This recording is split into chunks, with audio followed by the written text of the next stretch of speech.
This is all that's...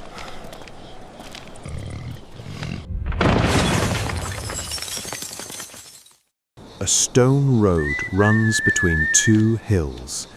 The sun is setting. The dust from the day still hangs in the air. A young man stands at the edge of his father's land, and he is about to ask for something no son should ever ask for.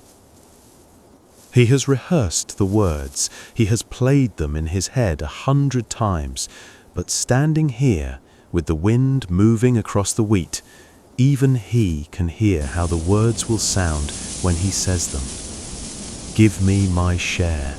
Give me the inheritance. Give me what would come to me when you die. In his culture, this is not a request. This is a death wish spoken aloud. The father is in the courtyard. He has been watching the road all morning, the way a man does when he can feel something coming. When his son walks in, he does not need to ask why. He can see it on his face. A part of him has already broken before a single word is spoken. But he listens. He does not argue. He does not refuse. He divides his living between his two sons, and he watches the younger one pack a bag. Father, give me my share of the inheritance. As you wish, my son. The wind moves through his beard. He does not call after him. He does not run. Not yet. The son crosses one country and then another. He finds a city that does not know his name and does not care. There is music here and laughter and wine that does not stop, and friends that arrive when the coins are loud.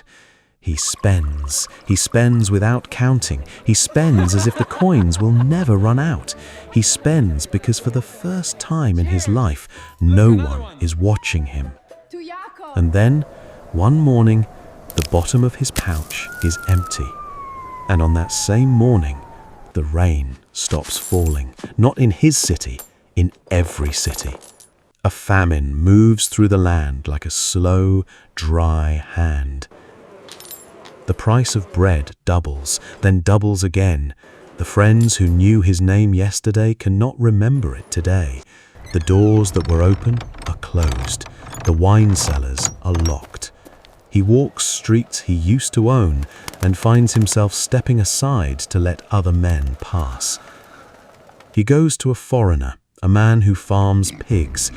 For a Jewish son, this is the bottom. There is no rung below this.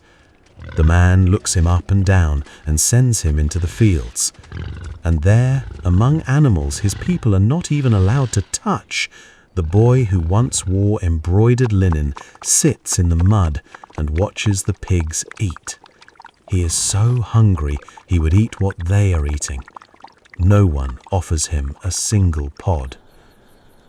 And it is there, in the silence of the pig field, that something inside him breaks open.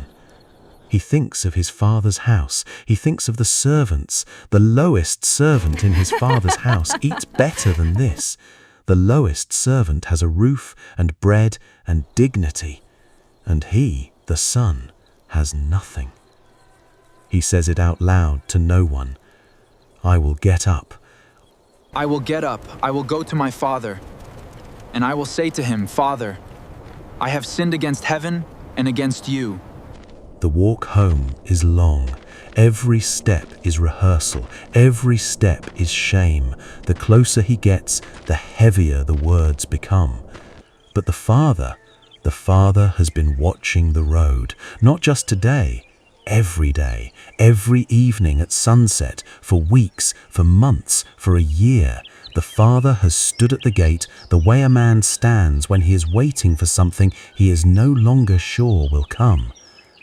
And then, on the road, far off, still a dot in the distance, he sees him. He sees him before the sun can see him. He sees him while he is still a long way off. And the father does something a man of his age and station was never supposed to do. He gathers up his robe in his hands. He runs. He runs down the road. The dust rises around his sandals. His robe flies behind him. His servants look up from the courtyard. The elder son, out in the field, hears the shouting, but cannot see what is happening. The son sees him coming and stops. He hasn't even reached the gate. He hasn't even practiced his speech with his face washed. He is in his rags. He smells of the pig field, and his father is running towards him. The father reaches him on the road. He does not slow down. He throws his arms around his son's neck and he kisses him, not once, again and again and again. The son tries to say his rehearsed words. He gets out the first half. "Father, I have sinned against heaven and against you. I am no longer worthy to be called your son." But the father is not listening to those words. The father is calling for his servants. "Bring the best robe, quickly. Put it on him. Put a ring on his finger, sandals on his feet. Kill the fattened calf. We are going to eat. We are going to celebrate, because this son of mine was dead and is alive again. He was lost and is found." And the celebration begins before the boy can even finish his confession. Out in the field, the elder son hears the music. He stops in the middle of his work. He listens. He hears the flutes. He hears the laughter. He calls a servant over. The servant tells him, "Your brother has come home. Your father has killed the fattened calf because he has him back, safe and sound." And the elder son does not go in. He stands in the field, and the music keeps playing without him, and his hands curl into fists at his side. When his father comes out to find him, the elder brother does not even greet him. The words come out hot. All these years I have served you, and you never gave me even a young goat. But when this son of yours came back, you killed the fattened calf for him. My son, you are always with me, and everything I have is yours. Notice what he calls him, not "my brother," "this son of yours." The father stands there in the courtyard. The music is still playing inside, and he looks at his older brother with the same waiting eyes he had on the road. And he says gently, "Son, you are always with me. Everything I have is yours.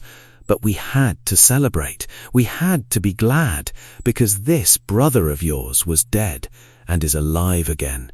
He was lost and is found." And here is where Jesus ends the parable. Not with the younger son's apology, not with the elder son's answer. We never find out what the elder brother does. We never find out if he goes in. Because the parable is not finally about either son. The parable is about a father who runs, a father who sees his child a long way off, a father who interrupts every confession with an embrace, a father who throws a feast when the dead come back.